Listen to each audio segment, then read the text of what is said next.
Coming up today on Locked On Texas Tech, it's a take care of business kind of weekend as the Red Raiders visit the Knights in Orlando. We're into it next on Locked On Texas Tech. You are Locked On Texas Tech, your daily podcast on the Texas Tech Red Raiders, part of the Locked On Podcast Network, your team every day. We're going to start this thing off right. Raider!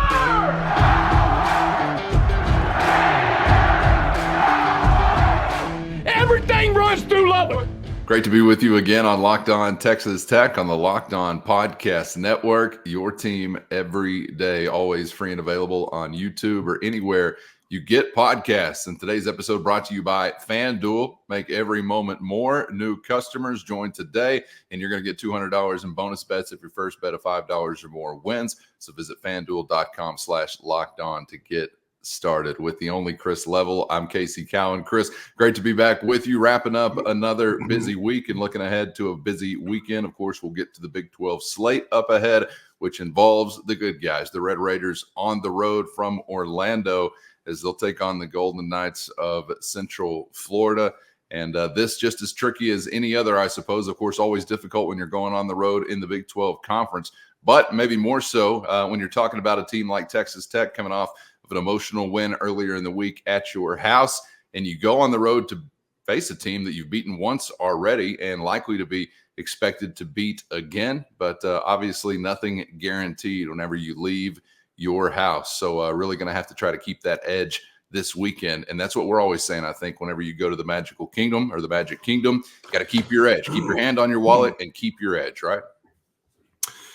Yeah, I'll be looking for Mickey and Donald and those fine folks. It's a happy place as Orlando. You know, they have all the theme parks and all the things, and it's still a shock to the system that you're headed to Orlando, Florida for a conference game. Right. You know, like that part is, I guess, just now sinking in. I'm about to get on a bird and head that way in a little bit with the fellas, and it's just, I don't know, and I'm curious to see what Central Florida is all about. But yeah, this is a this is a team that you just saw. It's going to be basically 2 weeks apart when you had them at home versus when you see them at their place.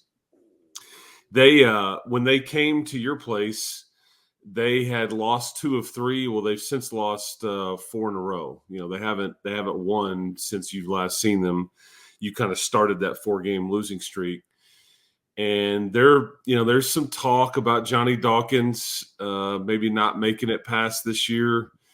I think he's I don't know how much hot seat, but I mean, I think that's very real as they kind of start to struggle here. I mean, they're 13-12, I think, on the season, and they're 4-9 in the league. I mean, basically, they're last place in the Big 12 Conference with some others. They're tied at the bottom of the standings. But I just remember when I saw them in Lubbock, and I'm like, dang, like where do they find these cats? But they've got – because here's what scares you about these teams.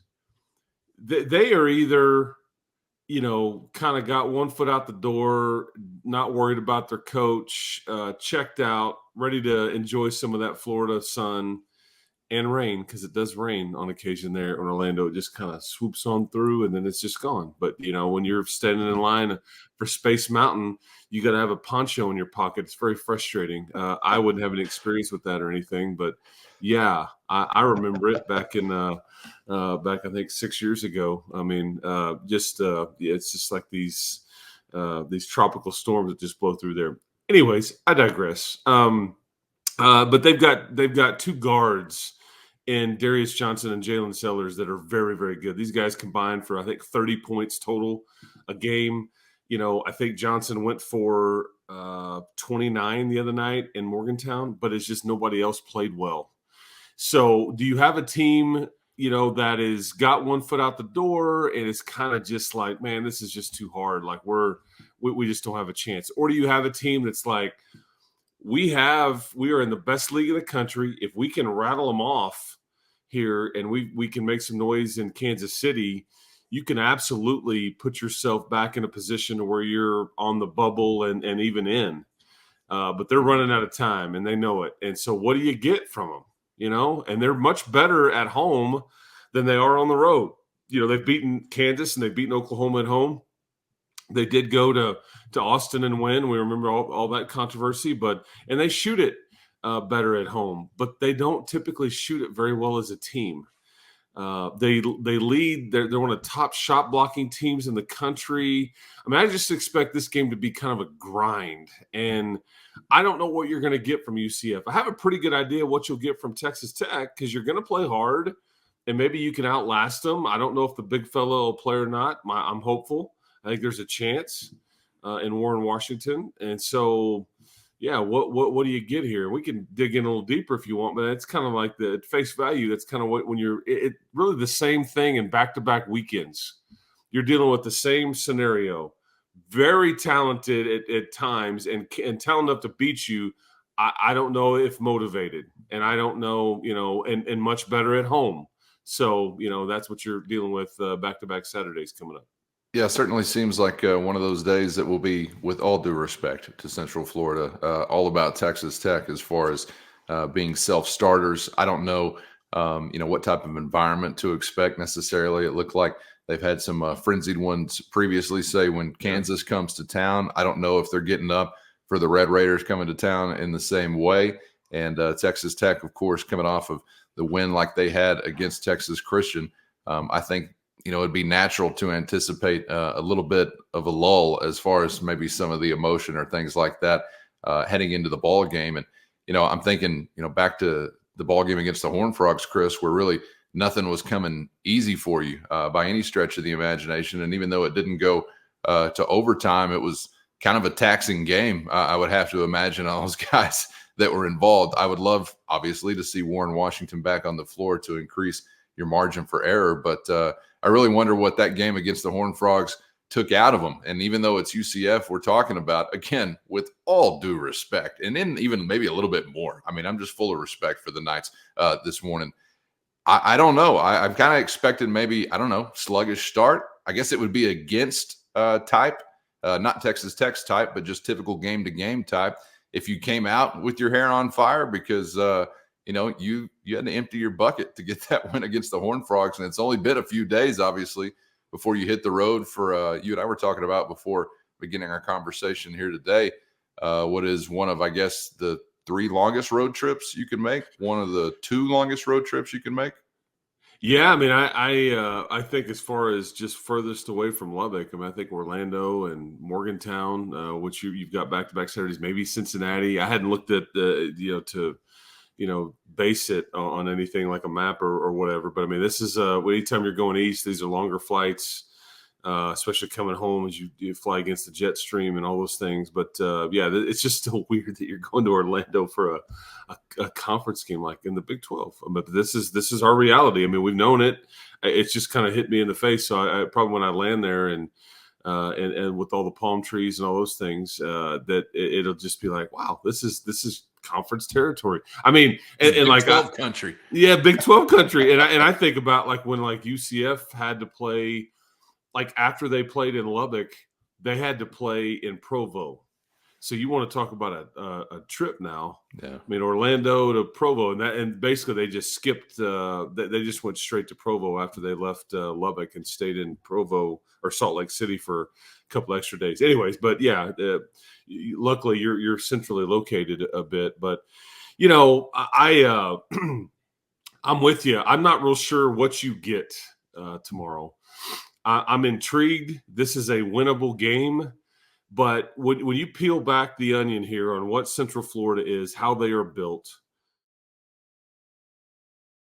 First, today's episode brought to you by Ibata. Ibata is a free app that gives you the most cash back every time you shop on hundreds of items, so you can make sure you're beating inflation no matter what you're buying. Other apps are going to give you points that don't amount to much, but with Ibata, just add your offers in the app, upload your receipt, and you're going to get real cash that you can cash out to your bank account, PayPal, or gift cards. Join the over 50 million users and earn cash back every time you shop from over 2,700 brands and retailers, including Lowe's, Best Buy, and much more. Right now, Ibata is offering our listeners $5 just for trying Ibata by using the code LOCKEDONCOLLEGE when you register. Just go to the App Store or Google Play Store and download the free Ibata app to start earning cash back and use our code On College. That's IBOTTA in the Google Play or App Store, and use our code Locked On College. Peel back the onion here on what Central Florida is, how they are built. They are not very good when the game slows down and they have to execute in the half court. Okay, they're going to throw up some bad shots. They're going to rely on trying to bully you and have you foul them and get to the free throw line to get offense. Where most of their offense comes from is creating steals, like in the on defense, and then just runouts and then block shots. I mean, against West Virginia the other night, I think they had 10 blocks, 10. And those are live ball turnovers, essentially. It counts as a block, but it's essentially a live ball turnover, and it usually starts a fast break going the other way. And, they couldn't necessarily capitalize on it the other night, but this is what you must be leery of. And if we remember back to the first time you played these guys, Ibrahim Diallo did not play. He's the leading shot blocker in the Big 12 Conference at like 6'11", 240, I think, just long arms and can jump. And he's averaging, I think, over 2 blocks a game in Big 12 play. He didn't play. He's been back playing, so expect to see him tomorrow.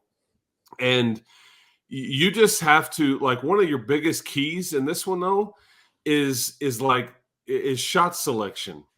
Do I want to penetrate farther enough? And then if I don't have a plan and I'm just going to throw it up, it's going the other way, man. Like, you can get away with it against some of these teams, but not the Central Florida bunch. They just have too much rim protection, and you've got to be smart. You also got to use, because these guys try to block everything. Diallo mainly is, if you can get some penetration, if you give them a little nudge with a pump fake, you can get them up in the air and get to the free throw line. You just have to be very smart and savvy there. And then you just have to take care of the ball, and you can't foul them too, because these Johnson and Sellers, they're okay shooters. Johnson, again, he's a 37% 3-point shooter. However, in the end of clock or end of games or whatever, what they're going to do is they're going to try to run a pick and roll, and they're going to let one of those guys get downhill and hope that you foul them. That's kind of their MO. That's their best offense at times. And you just got to play without fouling here, And this was the game. Do you remember? You out-rebounded these guys, mainly maybe part of it because Diallo didn't play. Warren and D5 both had double-doubles, but you could never get any separation from this team. This was like this frustrating team that you played. You couldn't put a run together to get away from them. They just kind of hung in there. So this is not going to be easy for you at all. No, and I'll just wait to be pleasantly surprised if Warren Washington is on the floor before considering, how he might impact the game. Because as I sit here Friday morning talking to you, I'm thinking about Robert Jennings and Kiren Lindsay and what type of effort they may be able to come up with. And this is what happens whenever you do make an impact or are productive, like Kiren Lindsay. All of a sudden, you've got some expectations surrounding what you should be able to do whenever you get on the floor. And I know it wasn't the best outing for Robert Jennings, even though he still was battling on the glass and did some things for you. Not a big scoring impact, but Lindsay, if you need reminding, 8 points, 7 rebounds last time around against Texas Christian, and will loom as large as ever, I guess, figuratively speaking, since these aren't the biggest guys, but against a team like this. So I don't know.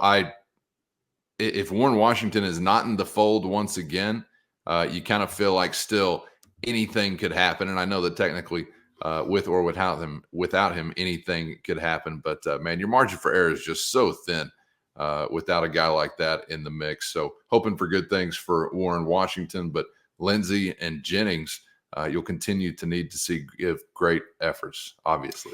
Yeah, and Lindsay is somebody, he fits in games like this. Like when you get the athleticism and around the basket and all that, like, he can play in these games. What he's going to struggle is when it gets into a half court kind of grind, and he's got to really guard and be very disciplined on when a team runs a lot of different actions. But I think that if it's a bit up and down, or and he's got to deal with some length and athleticism. He can hang in there. It hasn't been perfect. I think he's battled some foul trouble. So did Jennings last time. But if the combo can continue to help you, but they frustrate. I think that duo kind of frustrates Grant so much because they're not Warren. Like, so you see them make mistakes and do some things in a game to where it's good too. And I'll just it's like there was a couple times against TCU with Kiren Lindsay. Like, there was one at the end of the shot clock where he's a lefty. He just kind of throws it up left-handed in traffic, banks in and one. And Grant turns around and he just got this right. He's not looking at anybody in particular. He just kind of got this wry smile, just smiling to himself like, you got to be kidding me. But, he doesn't say anything. And it cracks me up every time he does it. It's like, it's almost like just like we practiced it, man. Drew it up just that way. Yeah, but then there's times where he may stomp his foot and go, what are you doing? That kind of thing too. So I don't know. I think Warren has a good chance to play, but if not against UCF, I think against Texas. And the reality here, as you look at it, a little snapshot, you've got 3 out of your next 4 games are on the road here. Some of these, like UCF is the only one of these 3 road games that really hasn't been winning lately. Yeah. Oklahoma State and West Virginia, they've been mixing in some wins here. And West Virginia is the last of the road games, but they've got some freshmen that are starting to get a lot better. And that is a coach absolutely coaching for job and being very outspoken, and they're grinding away at it. But they just went up and got a big road win at Cincinnati. So you just don't know what you're going to get into here at UCF. And you're right. I don't know the environment that you're going to get. I know what it was at the beginning of the conference season when they stormed the court when Kansas showed up. And they're waving palm trees everywhere and all that stuff. But like last Saturday, they lose to Cincinnati at home, I think. Yeah. And so I if the fans checked out, I mean, I would hope, Sure. I'd be all for you checking out. So, I just don't know what you're going to get into here. Hey, it's just the Red Raiders coming to town, 3:00, and you got a beach or something nearby. I don't even know if Orlando's near a beach, but you don't want to be in a basketball gym, guys. Come on, get out of there. Leave those seats empty. Just head on down to, Harry Potter World or whatever. I don't know why Disney gets so much shine. Universal Studios is there as well. And I'm going to say bang for your buck, much better at Universal Studios. I've been to both. Is it? Okay. Yeah. See, I need to ask these questions. You know who I think will be, I've heard rumors of a former Red Raider in attendance that will be at this game. And he actually lives in the greater Orlando area because he played some ball there in the Magic Kingdom. Tony Battie, I believe, maybe in the old arena on Saturday watching his Red Raiders. So hope to see Batman, as they used to call him. Because great Tony Battie. Yeah, you know he'd get on the Big Thunder Mountain Railroad or whatever a Harry Potter World has got going. He's a theme park expert. I'll let you know if you're in Harry Potter World, not all the beer is alcoholic. I'll just tell you that. I waited in line. I don't know anything about Harry Potter, but I was there. I waited in line at a kiosk in the middle of the walkway. Everybody's walking away with beer mugs. I'm thinking, all right, this is the line I need to be in. All of a sudden, I'm noticing like 8-year-olds walking away with beer mugs. And I'm thinking, wait, okay, either these kids are all drunk or something strange is going on. Then I figure out when I get to the front, this is like a wizard beer. I don't know, but apparently wizards do not imbibe in the same way that I do. Before we move on, Chris, from this one and Texas Tech specifically, and look at the Big 12 Conference, Red Raiders 19-7 overall, 8-5 in Big 12 play. We talked about prior to the Texas Christian game, feeling like, some projections would say you get another win in the Big 12. You've locked up your NCAA ticket. I'm not going to go that far, obviously. Feeling really good about where Texas Tech is, but what's the resume watch look like right now, you think? First, today's episode brought to you by FanDuel, and the sports calendar keeps turning and the action never stops with America's #1 sportsbook and the official sportsbook of Locked On. And right now, new customers get $150 in bonus bets with any winning $5 bet. That's $150 if your bet hits. There are so many ways to spice up any action with their safe, secure, and easy-to-use app. So get to FanDuel.com/LockedOn. And if you're a new customer, take advantage of $150 in bonus bets with any winning $5 bet with FanDuel at FanDuel.com/LockedOn, official partner of the NBA. What's the resume watch look like right now, you think? Yeah, I love these. I mean, we're getting running out of time to talk about the resume because Selection Sunday is not very far off, and so as it stands right now, like your net ranking actually over the win over TCU the other day, it dropped slightly, and like that's the scary part about a UCF. UCF is in the 70s as far as net. So even though it's a road game, so this doesn't, it's not a win's not going to benefit you. But as a snapshot of what the bracket folks look like. I mean, I look at ESPN and CBS and others, but you're kind of in that 6 seed range right now, which is pretty stout. And I've seen you headed to Brooklyn. I've seen you headed to Memphis. I've seen you headed to, I believe, Salt Lake. So, and if you are in that 6 seed range, you could end up, if you were to stay there, you could end up playing one of these teams that's won one of those first 4 games in Dayton, Ohio. That's kind of it's like a 6-11 matchup, but that's kind of where you're at right now. And I think that's pretty, can you improve upon that? Yes, you can. So we'll kind of see what happens here, but you could also hurt your situation too. But being a 6 seed right now with 5 regular season games to play, you're in pretty good shape. But I think that most are going to say that you're in. But I mean, I don't know if you want to go. Yeah, we'll just lose out and then just see what happens. No, I don't think that's it. Yeah, exactly. But yeah, you mix in a couple more wins, and you're absolutely in this tournament. And so we'll kind of see what we get here. But it starts tomorrow. Yeah, wild to consider what Coach McCaslin and his staff have been able to do in year one, even without, in large part, a healthy roster, at least down the stretch, missing Cambridge and Warren Washington for some time, but hoping to be in an NCAA tournament conversation coming into the year was just about my only expectation. I don't even know if I'd be bold enough to call it an expectation. Again, just more so a hope, I guess. Getting to the Big 12 Conference at large coming up this weekend, Chris, you've got an 11 o'clock tip in Waco as Houston and Baylor will square off. You've got Iowa State hosting West Virginia. BYU is going to visit K-State. Cincinnati and Texas Christian will hook up in Fort Worth. You've got Oklahoma and Oklahoma State and Stillwater. And you got the Longhorns on the road in Lawrence, Kansas to take on the Jayhawks. I know that early tip may get the most shine with the Cougars and the Bears squaring off in Waco.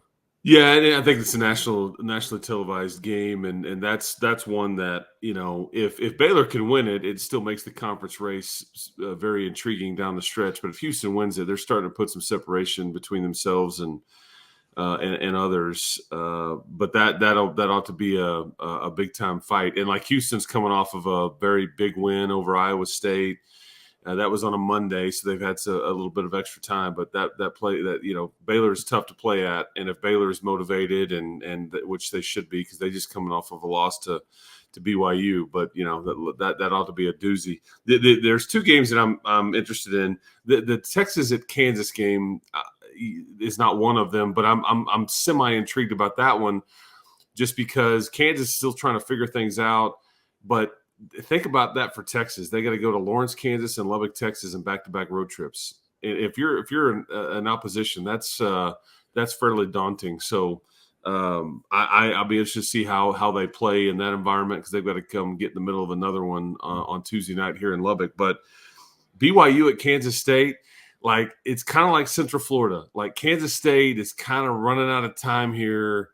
I don't know if that's a team that can turn it around. I like their pieces a lot, but it's just not working for them. They've lost, I think, 6 of 7. And they don't play smart at times. And I can't decide if they don't like each other, if they're not, I don't know. It's weird. Then you had the freshman commit that crazy intentional foul and get ejected the other day, where everybody was like, he wasn't trying to hurt anybody. God bless he. I mean, yes, he was. I mean, he just swiped across and knocked a guy out of midair. I'm like, like almost lazily, like it was like what. So I'm interested to see if Kansas State has any fight left, at all. I mean, not literally, like taking people out of the air. Intentional foul, he's ejected. And then the other one is Cincinnati at TCU. Cincinnati, both of these teams are coming off of losses. We know about TCU's loss. Cincinnati's they lost at home to Oklahoma State this week. Yeah. Cincinnati is absolutely firmly on that bubble. I mean, and they can beat TCU if they play a really good game. They are one of the few teams that can match up with TCU from an athletic standpoint, depth standpoint. But again, I don't know what you'll get out of Wes Miller's team or not. But there's just some intrigue there, certainly. And Tech and Central Florida won't get a lot of pub, and understandably so, unless the Red Raiders lose. Yeah, unless something interesting happens for all the wrong reasons. Yeah, you don't want to make news for the wrong reasons, and that's kind of the scary thing about some of these games you've got coming up. But this is the beauty of the league. These teams at the bottom of the standings are absolutely good enough to beat you, and they've beaten some of the best teams in the conference. That's why when people talk about the other leagues, it's like there is no. I mean, like right now, I think. Vanderbilt and Missouri and some of these teams like in the SEC are just awful. Like no conference wins, just terrible. And you just don't have that, So I don't know. I just don't know what you're going to get. Yeah, I thought it was really interesting with a couple of head coaches that are involved this weekend. Jerome Tang, have you just lost every bit of goodwill that you earned in the first go around? I guess that remains to be seen, given the way that they're going to finish the season, but has not been a fun ride so far. And I don't remember the quote exactly, but Rodney Terry for UT was saying something along the lines of, man, I'm looking forward to that SEC pillow fight. I think that's what he said, something like that. I don't know if you caught those comments following their game last time around, but yeah, you're talking about guys that more so interested, obviously, in Tank because he's going to remain in the league, and I'm sure he's not near the end of the leash or anything like that. But you have such a great year a season ago, and then it has been anything but, and with a lot of like drama and discontent, it seems like involved for Kansas State. Not just losing basketball games, but whether it was Tang and his administration or some of the things you've had going on the floor has been kind of a soap opera to watch. Yeah, and I didn't see exactly what Rodney Terry said, but I think he alluded to the fact that he knew what he was getting into with the SEC, which was like a lot easier than what he's currently dealing with. I mean, I think some of the environments in the SEC are probably pretty good, but there's some bad basketball, like some programs that just don't care or that just aren't any good at it. And in the Big 12, you're playing in front of, sellout crowds pretty much every night out. And old teams, big time coaches, all that stuff. And then, the Kansas State scenario is just weird. And this is the tricky part about the portal. Just because you go shopping and you get, because they had our Kaluma and Perry from Kansas State, and they added some really nice pieces and individually, but it hasn't really worked. And this is why I mentioned on yesterday's show with you, Cowan, that I think Grant and his staff deserve a lot of credit for the chemistry part of this team. Because Grant talks about it all the time. They generally like each other, love each other. They like playing. They play hard. And he doesn't necessarily have to say that because people can see this. There's not a lot of talking back to each other or frustration with each other or finger pointing or anything like that. Yeah. And I think that is an underrated component here. And that's why you have given yourself a chance, because you're not the most talented team on most nights. You're not the biggest team on most nights, but you are connected and you play really hard. But Kansas State's a prime example of it's just not work, at least to this point. Now, do they have time to turn it around and start rattling them off? Absolutely. That's the beauty of playing in this league is you get opportunity after opportunity every, night out. And when you do win them and you start stringing them together, it's like, okay, but just not a lot of time left. And then was it Tyler Perry a week ago when they lost to TCU at home? He's like, I've played in the NIT. I will not play in the NIT. Yeah. If we go to the NIT, I will not play basketball in the NIT. I will be done. I am not. And I'm just going like, whoa, Okay. like what? I mean, I mean, you're not going to play in the NIT. Okay, I get it, but you've Mark said it that down. Yeah, you've said it like 4 times. Yeah. And it's weird because I mean, this is McCaslin's guy. Mm-hmm.